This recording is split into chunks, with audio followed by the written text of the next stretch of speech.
Hey everyone, Doug Vista Guy here. Just getting ready to do our, a 3 of A Touch of Evil, and we're going to just quickly review. We had a little bit of a scenario at the end of the last turn where we had a bunch of injuries, in particular to Inspector Cook. He was damaged quite seriously when the villagers decided that it was the fault of the players that all of this was happening. So they did some damage to everybody.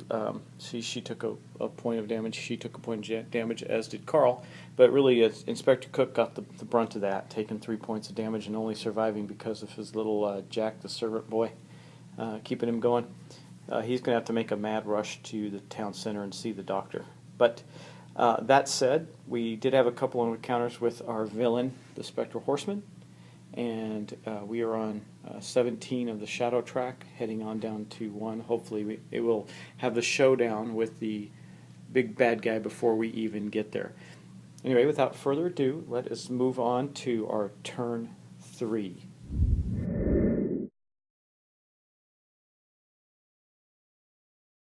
Lucy Hambrook has the first turn marker. She's actually doing okay. She's got 1 wound, which at the end of this turn she'll heal unless she takes another. Well, she'd still heal 1. That's part of her ability of being youthful. She can heal 1 wound at the start of each of her turns. So this wound is going to go away. So she's back to health. And she's also sporting her fine military saber that gives her +1 combat and +1 honor. So we're going to start with her turn. She's right now at the church. I hadn't fully decided what she was going to do, but I think she's just going to start gathering items from the various places. She took the saber from the manor house, so she might head down to Inspector Cook as well, or maybe even up to the windmill where the Katrina the Outlaw is. Let's see how far she can move first. Let's get a die out. Oh, not far at all. Well, the one advantage to rolling a 1 is you do get to draw an event card. So, awesome. She's okay. This is a play immediately card, so I'm going to show you what that is. This is the militia. You get to place a militia marker at a namespace on the board. And basically when you're there, they help you fight. So I'm going to think about where I want to put that, and I will be right back. Well, the old woods here tends to be a troublesome place. This is the old woods. So I thought I'd put the militia there for now. We'll see how things come out later, but if you notice that while they're there, they offer the hero that's there an extra wound and a +1 to combat. So they are there. And we're going to continue with 1 movement of Lucy Hambrook. Not sure what she's going to do with that movement point, but we will figure it out. So what I did was I moved Lucy up to the blacksmith there. And what that's going to do is allow her to draw, as you can see on the board, 1 more event card. And also take a look at some store items, town items. Now, what I do is, the rule that I have, that I've been using for years, is that when you do go to the town space, not everything's available. So you draw 3 cards from the town space, the town item card deck, and get to buy from there. And now she didn't have a lot, so she may not be able to buy anything, but she does get another event card, which was the main reason I moved her there, and then also to head her up toward the windmill. Let's see here. Leading questions: plays an action to immediately gain D3 investigations. Well, she could do this as her action instead of buy town items right now. It would give her D3 investigation. Why not? Let's do that. What the heck? Hey, good job. Now, if you could do a D3, a 5 would be 3. 5 and a 6. So she actually succeeded. Basically, a 1 is a 1-2, 2 is a 2-3, etc., etc.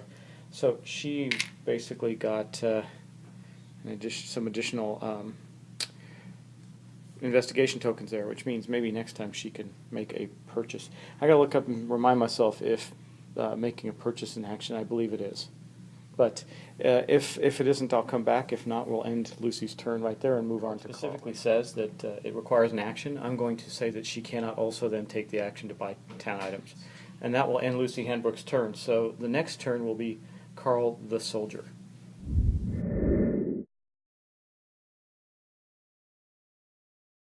Here at the manor house where he drew that excellent item, a book of medicine.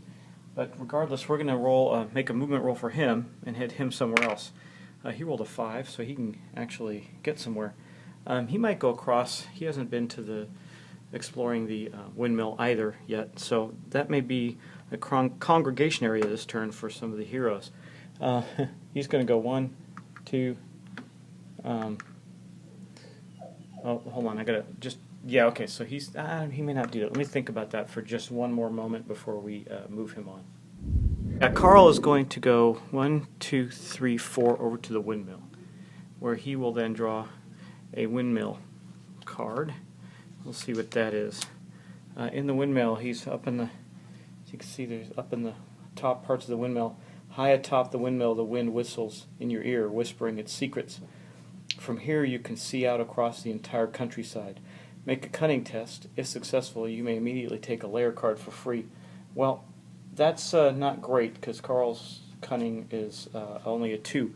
But we're going to give it a shot. We'll roll 2 dice and see if we can roll a 5 or a 6 on those 2 dice. We did not. So he did not succeed at that.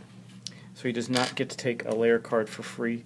And that is going to discard that card. Now, I forgot his book of medicine. It's at the end of each turn. So we're at the end of his turn, and he's going to also make this test.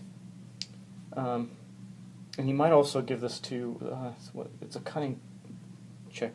He may also decide to trade this item with our friend Katrina the Outlaw, who, man, the reason I say that is because he's only got a cunning of 2.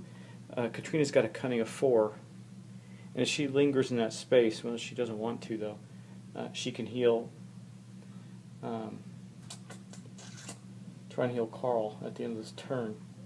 Well, maybe Karl will just have to follow her to wherever she goes next, or try to at least, and see if he can. He does have 2 wounds out of 3, so we got to be a little careful with him. But it does make sense to give this item to Katrina.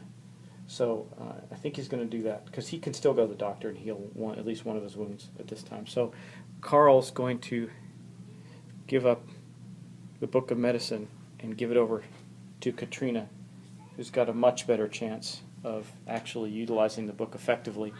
And that will end Karl's turn. Next up, we'll be moving on to Inspector Cook.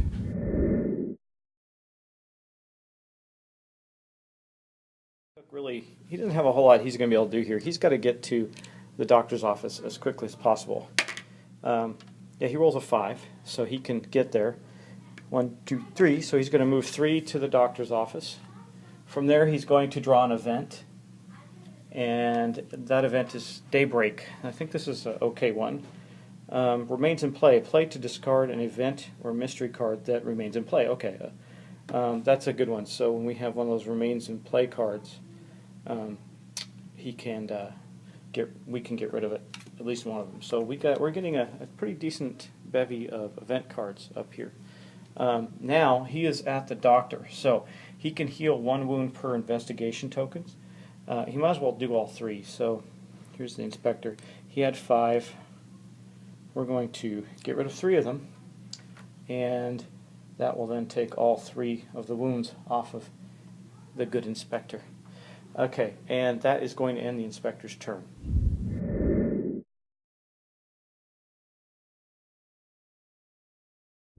Okay, here we are, Katrina. She's at the windmill. Now, she did take that book of medicine from Karl, but she's not going to stay there. That's just a waste of a turn, especially with another mystery phase coming up. And based on the last mystery phase, you can see how that goes. It can be pretty hairy. So what we're going to do is we're going to roll for her. She only rolled a 2. So she's not going to get very far. Let's see. She's just going to start heading back towards the town. Right here. She's actually, you know what? She's got to make it to the manor house because she's got that key that can give her the rusty key that she found in the windmill. Now she could move. She'd have to stop in the field, and that presents a little bit of a dilemma because see, she's going to roll a d6. If she rolls a 1 or 2, we're going to get another mystery card immediately. On a 3 or more, she'll draw an event card, but when she tries to leave there, she's going to have to roll. On a 1 through 3, she'll go in the right direction. On a 4 through 6, she'll go back the wrong way. So I don't know if that's worth it, or does she want to start moving down through the town to get there? Well, let's make it fun. She'll move over to the fields right now, and we're going to roll another d6. We roll a 6. That's fantastic. So we actually get to draw an additional event card this turn. And as you know, those are all pretty nice. So what do we get? Let's see. What's the event card we get? Party invitation. Play immediately. Play this card on any hero. That hero may carry one additional card, either from the manor or the windmill. Remains in play. I think we're gonna. Actually, she's gonna play. We're gonna play that on her. She's heading toward. Well, we could play it on Karl. He could stay there and get 2 items from the windmill, but that's probably not likely. Yeah, let's play that. We're beefing up Katrina right now. Let's play this on her. So I'm going to try and make some space here. We're going to give this to, I'll put it right next to her here, next to her card here, just touching her card so we know who it belongs to. There we go. And now she can take 1 extra item in her inventory from either the manor or the windmill. That's not too bad, and she's now in the field where next turn she'll have to. Might be more interesting for her to move. So that's going to end the player's turn. The first player this turn was Lucy Hambrook. So what we're going to do is take the first player marker. We're going to move it over to Karl the soldier for next turn, and we're going to get on to the mystery phase. We're in the mystery phase. We have to roll on our advanced mystery chart. Okay, we rolled a 7. And there's that right there. And 7 says, Surge of Evil. Roll once on the villain minion chart and work out the results. If it is a minion, or if the villain attacks, draw a random location for placement. So we're going to roll that. Okay. Yeah, okay. Where's that? Okay, I'm sorry. Got to get to the chart there. Okay, I rolled a 2. What's that going to do for us? Ghost soldiers. So some ghost soldiers are going to appear. Some minions of the evil villain, the spectral horseman, ghost-like soldiers, are going to appear somewhere random. Let's see where that is. They're going to appear in the marsh. Oh, that seems fitting. Okay, so we're going to place that over there, and we're going to take one of these tokens now for the ghost soldiers. And by the way, what do the ghost soldiers do? Well, if we beat them, we get 5 investigation. They have fight dice of 3 and 3 wounds, and there's a note there. Heroes must use their spirit instead of combat during this fight. If the hero does no hits to the ghost soldiers during a fight round, roll a d6. On a 1 or 2, the hero must immediately escape from the fight if possible, as they are driven off by the ghastly horde. So that is going to be placed here on the marsh.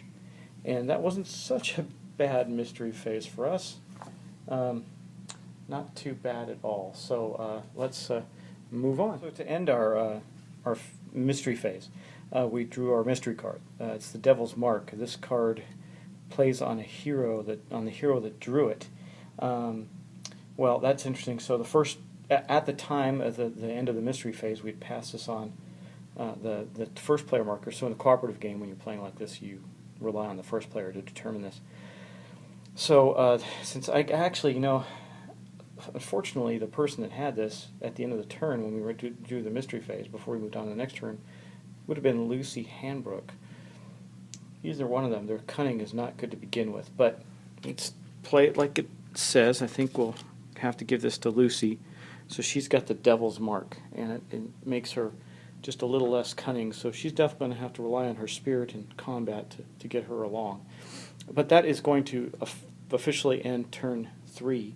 And now we'll move on to turn 4, starting with Karl the soldier. And here we go.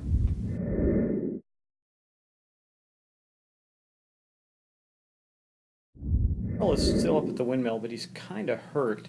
So we're going to see how far he can move and hopefully get him down to at least spend one of those investigation tokens at the doctor. If not, we'll see what we can do for him. He may end up, we might have him linger and draw a card there, except I don't want him to get in a fight. That would be very, very bad at this point in time. So let's roll his dice and see what he can do. Rolled a 6. Nice. Let's see, 1, 2, 3, 4. He can get to the doctor's office and at least heal one of the wounds. So we're going to do that because we can't afford to lose our soldier. He's too tough. So 1, 2, then 3 to the blacksmith, 4 to the magistrate's office, and 5 to the doctor's office, where he will spend his one last investigation token to have the doctor heal his wounds, leaving him with 1 wound on him. Oh, before that, though, he does get to draw an event card. So he gets Shocking Discovery. Choose a town elder with 1 or more unrevealed secrets. Reveal one of those secrets. Okay. Gain 2 investigation if it's a little secret, or 4 investigation if it's anything else. Alright, this is going to lead to something interesting. We'll play this right now, just so we can show you how it works. And it doesn't hurt because Karl needs some investigation anyway, so he's going to play this card. I think, first off, one of my favorite elders, because she has such a great ability if you get her in your posse to go after the bad guy, is Sophie the Midwife. As you can see, she may cancel any mystery card in play, or event as it is played on a d6 of 3 or more. That's really powerful. Plus she's got a spirit of 5. So we're going to reveal one of her secrets and see what that is.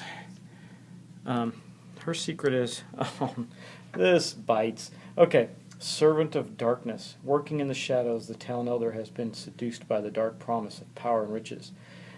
They are now an evil shell of their former self, little more than a henchman of darkness. If revealed, the town elder immediately flips to become an evil elder and joins the villain. If this elder was part of your hunting party, which she wasn't, then immediately make a fight dice. Okay, free attack against you, or against every hero present in a cooperative game. Well, we're not in that state, so we're going to flip her over. There she is. Now she's Sophie the Vixen, +1 combat and +1 wound for the villain, who we will now place her over here. She has run off. We have discovered her terrible secret, and she has run off to join the Spectral Horseman, who she may have been controlling this whole time to launch his evil campaign against of revenge against the town of Shadowbrook. It's too bad. Sophie is an awesome ally to have later on in the game, but this is the way the game goes. I mean, basically, one of the beauties of this game is that there are dozens of characters to play, dozens of outcomes in the secrets for the elders. I mean, hundreds and hundreds of cards, all with different abilities and effects. A wide variety of villains. The Spectral Horseman is one of many villains that you can play with special minions and everything. I got Play-Doh type boxes filled with little chits for the different guys. It's really awesome. But this is the way the ball bounces, and what makes this story interesting. Sophie the Midwife, who we loved and adored in the town, has turned evil and become Sophie the Vixen, ally of darkness. But there is an advantage there for our guy Karl. He's going to gain 4 investigation, which is a good thing. So actually, based on that, he would have had 5 investigations, because I should have drawn this first. He would have had 5 investigations, so he would have gotten rid of his other wound at the end of the turn, leaving him with a total of 3.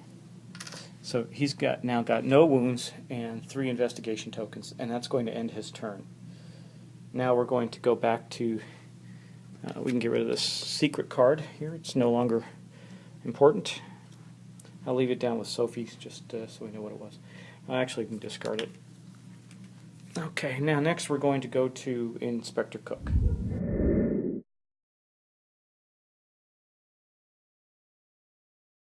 Inspector Cook is visiting with Karl at the doctor as they heal up. Inspector Cook introduces Karl to Jack, his servant boy, who's joined him from the village and is helping him, allowing him to carry an extra item or ally from a single location, and giving the inspector an extra wound. But anyway, we're going to roll for the inspector right now to see where he can get to. He hasn't visited a lot of locations here. He rolled a 5, as you can see. So he can basically get to there, or the windmill. I think he's going to go to the manor. The manor usually has pretty decent cards. So he's going to go 1, 2, 3, 4 to the manor house and draw a manor card. Okay, he found a secret passage. Let's say, moving an old book on the shelf, a creaky door opens to reveal a dusty passage. The faint sound of a violin and the aroma of sulfur beckons you inside. So he has to make a cunning roll, 4+ test. If successful, he gains 1 investigation for every one he rolled. Now, this is not too bad. He's got a cunning of 4. So we're going to get 4 dice here, and we're going to roll that, see what he gets. Okay, that's not too bad. He got, let's see. Here, I piled them up for you. He got 3 investigation from that. So we're going to get 3 investigation out for the inspector, and that gives him a little bit more to work with there. Oh, right, and he gained, every time he gains investigation tokens. Let's see if I read that correctly. It says every time. Anytime the hero is collecting an investigation, wait, where did he get it on his card? Except from a fight, he may collect 1 extra. So this was not a fight, so he does get to collect the extra investigation token, which I already gave him. So he's starting to pile up enough investigation to get some stuff and do some things. The shadow track hasn't moved yet, so lair still costs 12 investigation tokens. We're not going to be looking for the lair of the enemy too quickly, even though we know Sophie knows where it is. And that's going to end Inspector Cook's turn. Now we'll move on to Katrina the Outlaw.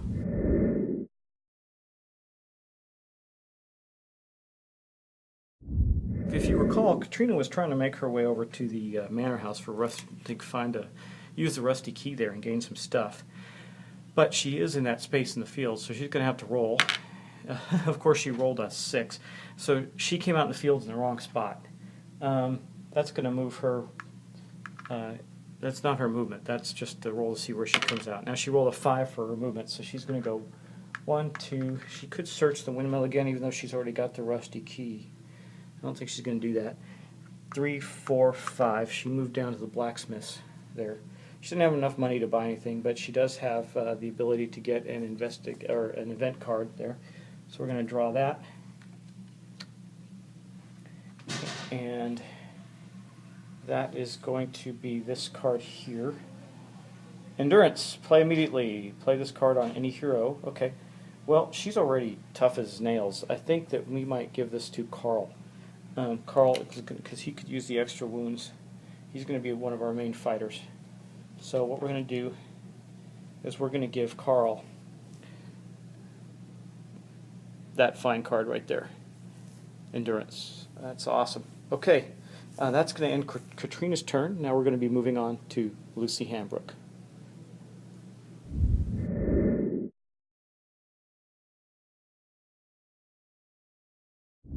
See here is at the blacksmith, where she breaks down in tears and tells Katrina, her friend, about finding that she has been marked for darkness, and it has made her suffer while she's there. There's the dark mark, but she's still got her saber, and she's still going to attempt to help the town of ridding it from this terrible evil that is the horseman. Okay.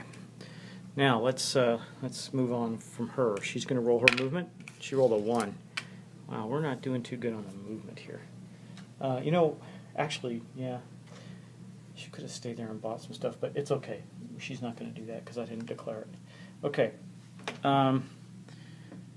Aggressive combat. Play to give any hero or villain +2 combat for 1 fight round. That's a good card to keep. We'll put that in our stash of stuff. You can get quite a pile of event cards there. Then I think she'll just move to the magistrate's office. Try and get, actually she's not the one for cunning. She'll move over to the church again. She tried this before. She's going to move over to the church and try and gain another spirit. And remember, she does have an honor of 4. All she needs to do is roll a 5 or 6. And well, she rolled a couple of them this time. So she is going to get a bonus to her spirit. She prayed at the church and met with the brother to become more of a spiritual being. Trying to overcome the despair of noting that she's been marked by the devil. Went to the church to pray, and as a result increased her spirit and her faith in combating this evil that has overtaken the town of Shadowbrook. And that is going to end her turn. That is actually going to end the player's 4th turn. Wait. Yes, 4th turn, because Karl was the first player. So we're going to move on to the mystery phase. Here we are with the advanced cooperative mystery phase chart again. What fun. Man, you know what? We haven't gotten Inspector Cook over to here to get all these tokens. I really wanted him to get over there, but we've had enough trying times just to staying locally near the town there. Things are heating up for us. So we're going to roll on the okay, so roll a 5. Okay, so 5, darkness falls. The shadow track immediately moves D3 steps closer to darkness. That's not good. The heroes may collectively take 5 wounds divided as they see fit. To prevent this, no hero may take more than one's wounds. Well, you know what? We have a card here that says play as an action while in town space to immediately move. Okay, that's different. I thought we had one. Oh, we already played it, didn't we? Yeah, we did play the one that would allow us to prevent that. So we can't prevent it, but we're going to let it go. And we rolled a 3, so that's going to move the shadow track down 2. Now let me tell you what that does. That moves it down to 15. I'm going to show you the shadow track here. That gives the villain +2 wounds. He's getting tougher as the shadow track goes down, which is not good for our heroes. But it is what it is. Now, we also have the card that can send that back up. I don't know if I want to hold on to that till later. We can play it as an action to town. We're not going to do that right now, obviously, because this is not the player's turn. But we are going to move the mystery, the shadow, the cooperative chart, and play our mystery card, which is, okay, blocked road. Draw a random location and place a blocked road marker in any one empty space adjacent to the road space of your choice. Move the shadow track one step closer to darkness. Okay, so now this is going to move to a 14, and I need to go find a block road, which is actually in the coast. I thought I took those out, but it's okay because this is kind of a universal card. I got to go get a token out of that box, though, so I will be right back, and we'll take care of that. One of the advantages of, or one of the cool things about having all this stuff is you have all this stuff. One of the bad things is trying to find a marker can be ridiculous. I don't know if that's a blocked road marker or not, but that's what I'm going to use it for now, because I, for the life of me, can't find one. If someone can tell me what they look like. I went through all of this stuff from the coast and didn't see one that specifically said that. So I'm sure it's in there. There's just a ton of stuff. Okay, so road space on my choice going to the inn. All right, so up here, I think we'll block that road space right there going to the inn. And that road space is no longer available. Okay. So that's going to end the mystery phase for turn 4 and end this episode. So guys, thank you so much for watching. I appreciate it. We're doing pretty well right now. Nothing's horrible. Not everybody's healed up from their wounds. Katrina's only got 1 wound left, and we're making our way around the board. The shadow track is starting to get a little lower. We're going to have to start making some moves pretty quickly if we're going to succeed. But we do have a bevy of cards piling up that are good for us at items. Katrina's going to make her way to the manor house and get some investigation from that key and also look for stuff there. And now I think if I can possibly do it, I want Inspector Cook to make his way down over to Echo Lake and start getting these tokens that are up there for him. Or anybody, actually, but him, he gets a bonus. So again, that's going to end turn 4. So we've gone through our first 4 turns of A Touch of Evil in trying to defeat the Spectral Horseman. And it's been a lot of fun. Can't wait till next time, and I'll see you soon.